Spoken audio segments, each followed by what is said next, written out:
Okay, next our topic is QBasic statements. The commands or the instructions which are called statements. These statements are given to perform some particular task. Then let us see how many QBasic statements we have. The first one is assignment statement. What it will do?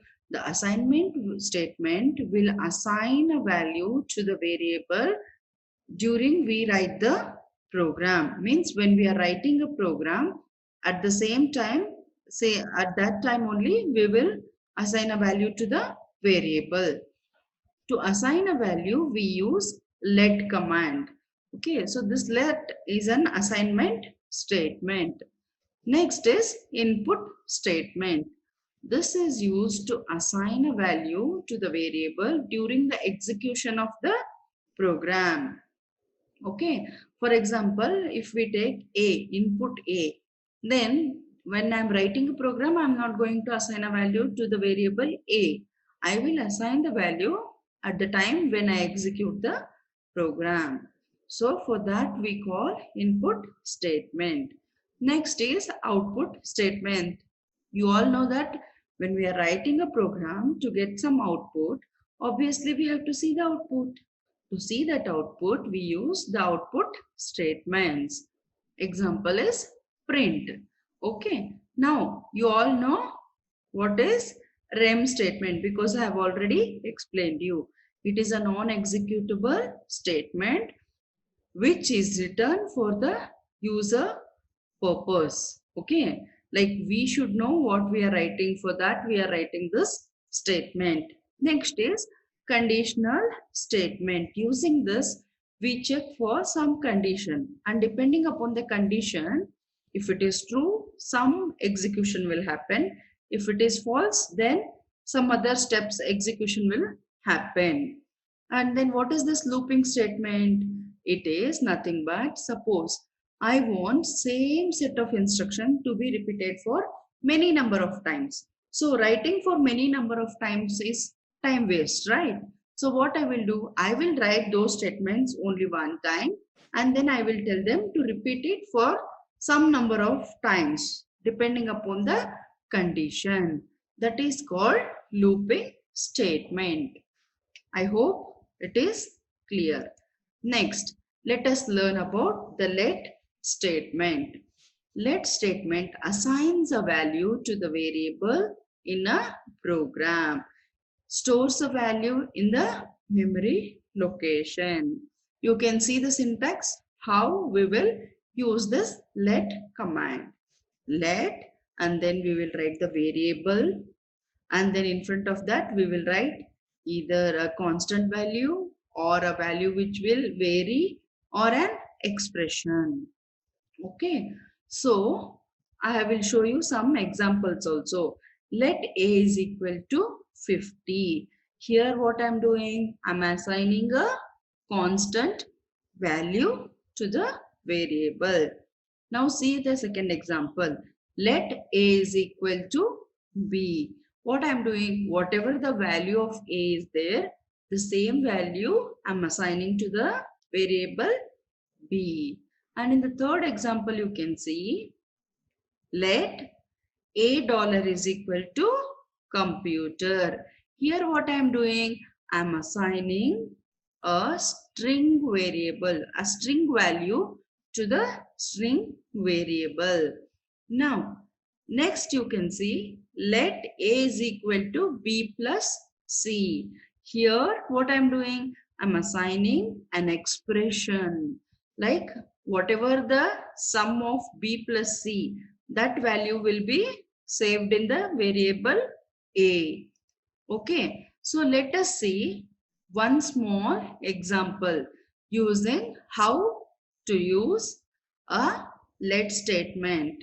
In the example, we are going to add two numbers using the let statement. Let us see how to write this program. First, I will write CLS.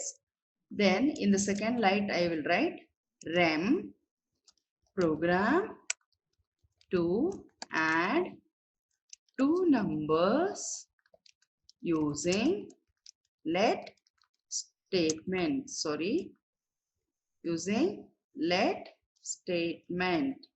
Okay. Now what I will do here first, let a is equal to 10. Now let b is equal to 20. Now next line, let c is equal to a plus b. Then I am going to print c. Why? Because our output is saved in the variable c, right? So print c and end. So when I run this program, what will happen? Yes, the output of the two numbers will be displayed. So what is the output? See, what will be the output for this program? 10 plus 20 is equal to 30. So the number 30 will be displayed on your output screen. Okay. Any doubt? I hope it is very clear because it is very easy. Here just I have assigned two numbers to the two variables, and the third variable I have assigned one expression where I'm adding those two numbers and the sum will be saved in the third variable. I hope it is very clear. Okay. Next, let us move further. What is there? See here, I'm just showing you one example. I'm not writing because already I have written and I have shared the screen here. What I'm doing, I want to do some calculation. You can see for the variable a, I have assigned an expression x square plus y square, and for the variable b, I have assigned an expression a square is a square plus x y, and for the variable c, a plus b. These are the expressions. I want to write a program for this. So what I am doing, see in the first line CLS, and in the second line I am assigning a value to the x as 2, and in the third line the value of y as 5. So I will write the expressions like this. A is equal to x exponential 2 plus y exponential 2. Next line, b is equal to a exponential 2 plus x into y. C is equal to a plus b, and print a colon, sorry, a semicolon, b semicolon and c semicolon, means all the three variables output I am printing in this program. You can see how the QBasic screen will look when I am writing the program, which is in blue color, and I am also showing here the output screen. See, the value of A, it is showing here as what? 29. The value of B, it is showing as 851, and the value of C, it is showing as 880. Is it correct, children? Sure? Yes, I want you all to do this program, check and let me know whether it is correct or not. Okay? Okay, students. Next, see, input statement. See, in this input statement, we will assign a value to the variable during the execution of the program. Okay, the syntax you can see here, input variable. See, if the variable is only a or b or num1 or num2, then we are going to assign a numeric value. If the variable has a dollar symbol, then we have to assign a value as string value we have to assign to that variable. Now let us see the same example, like adding two numbers using the input statement. How to write a program, let us see. Again same thing, CLS. Next here I will write rem, add two numbers using input statements. Okay, next I will write input number 1. Next, input number 2. Then sum is equal to number 1 plus number 2. Next, print sum. Next, end. So what will happen in this program? In this program, I have taken two variables as num1 and num2, where I have not assigned a value to the variable. When I run this program using F5, what will happen? I will find, see, I'll show you the output screen, how it will be. Okay. See, output screen, it will show, it will ask you to enter the what? Number. So first number I will enter as 10 and the second number I will enter as again the 10. So what will be the output? The moment you press enter, you can see as the 20 number output on your screen. Okay, so on your output screen you will see three numbers. One, the first number, one, the second number, and the third number, which is the output for your program. Is that clear, students? Okay, let us move further. See, next we will write one program and we will run and see. In this program, you can see on the screen, I have written CLS print what is your name, and you can observe here what is your name is in double quotes. Means when I run this program, what is your name will be displayed on your screen.